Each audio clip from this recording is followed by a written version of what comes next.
Round 5, the Spanish Grand Prix.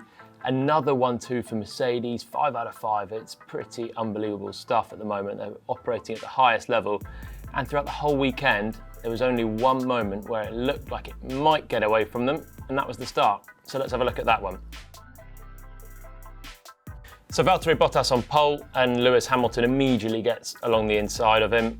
As we've seen basically every race this year so far, the man in second has got immediately alongside the man in first. Only Baku, we saw Bottas hang on around the outside. That's the only time the pole man's actually led out of the first corner. Either way, yet another poor start from Bottas. So Hamilton's immediately on the inside, and Vettel then gets a nice slipstream from Valtteri Bottas and goes to the outside. And now they're 3 wide coming into turn 1. And look, Vettel is marginally ahead. He's had a really good second phase of the start in his Ferrari. But this is his downfall in the end. Sebastian Vettel, he has to go for it, I think. It's one of those moments where he's in a Ferrari against Mercedes. Mercedes, who qualified pole by nearly a second. Their race pace looked really good on the Friday. Suddenly, Sebastian Vettel finds himself with a chance of leading the race. It's still a long way to go. He's got Mercedes very quick behind him, but he could have won that race. I believe he absolutely had to go for it. But in doing so, he locked up right front tyre. You can see the smoke coming right out of that and creating a flat spot as well, which caused him a lot of issues in that first stint. I'm hanging on as good as I can with this vibration. They are a pain in the ass. He still turned in, and it was so close between the 3 of them. Really, really tight. And then Bottas had a massive slide coming round. Vettel managed to get back on the track as well, got really close with Charles Leclerc. And Max Verstappen was the man to make the absolute most of it around the outside of both Ferraris at turn 3. A nice shot then on board with Max Verstappen first. So you can see the 3 wide, and he just picks his line middle. He's got Charles Leclerc on his inside in the other Ferrari, so he can't turn into his apex. Now look how sideways, if I pause it there, Valtteri Bottas is rally crossing through this corner. That must have been so hard to mouth. It was beautifully held, but there must have been a split second where he thought he'd just lost that car. It looked like it went a tiny bit too far, but finish style, he brought it back round, and that kept him in second place in the end. It could have been a really costly moment. And Sebastian Vettel as well, fighting the car. Charles Leclerc's ahead of Verstappen here, but they both wash wide on the exit of turn 2, and Verstappen then just opens it up through turn 3. He approaches with a much better line, and he's got confidence. He's not just been off the track. He's not just picked up any dirt on the tyres. He's been on the racing line. He knows he can just drive around the outside of Sebastian Vettel there, up into 3rd place, and he would never look back from it. If we go on board with Charles Leclerc now, finally, for this start, you can see that actually he gets such a huge drive coming down to turn 1. If that straight was even longer, we might have even had 4 wide coming into the first corner. But there was a breaking point there, and Leclerc had to take it. But he opens up turn 2. But even before, look, now Vettel's rejoining on the left-hand side. Leclerc is just understeering all on his own without Vettel forcing him off. The grass is quick approaching for Leclerc. So a lot of people would say Vettel completely chopped Charles Leclerc.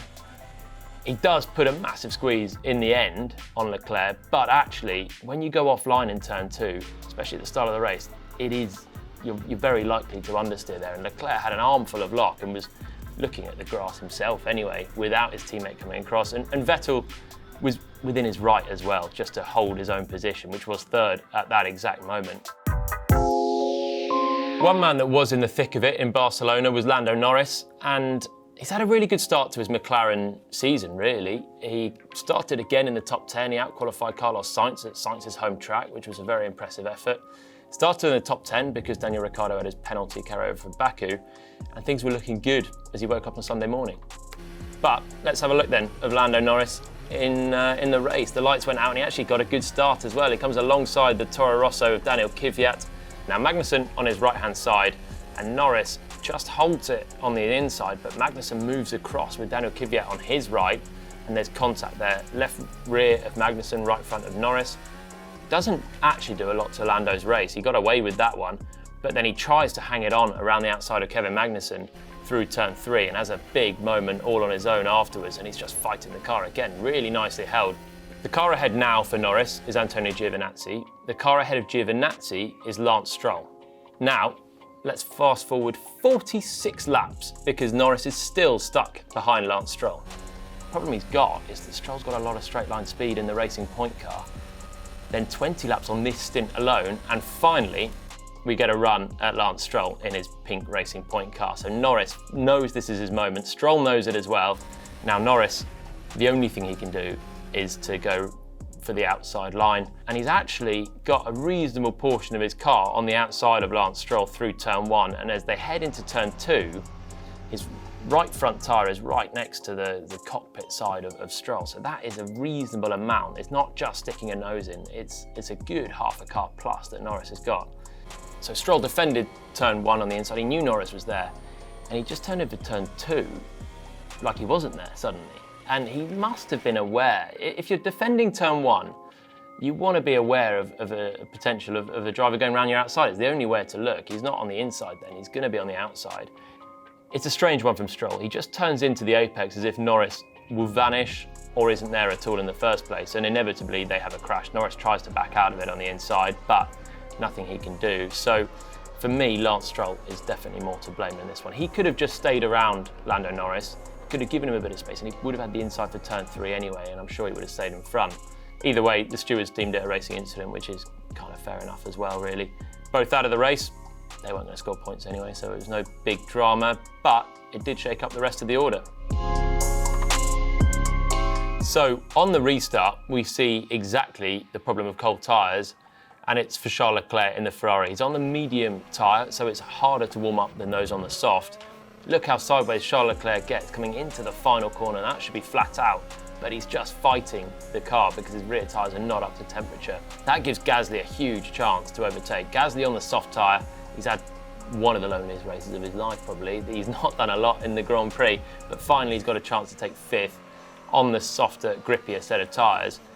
But fair play to Leclerc. When he had that moment into the final corner, he must have thought he was going to be an absolute sitting duck. He kind of was to an extent, but the straight line speed of the Ferrari helped him out, and then he was just committed on the brakes down to turn 1. He overshot a little bit. Gasly thought about an undercut on the exit, but there's nowhere to go. The next corner's a left-hander. Leclerc has the inside. Again, Gasly's right there, but he can't make it through, and then Gasly following so closely through turn 3 ends up having a big moment of his own, and he falls back away from Leclerc and into the clutches of the Haas drivers behind. But that Haas driver behind is now Kevin Magnussen. Now, Grosjean was having a great race, but it really unfolds for him now. Magnussen goes to the inside, Grosjean doesn't cover it. For some reason, he doesn't defend the inside.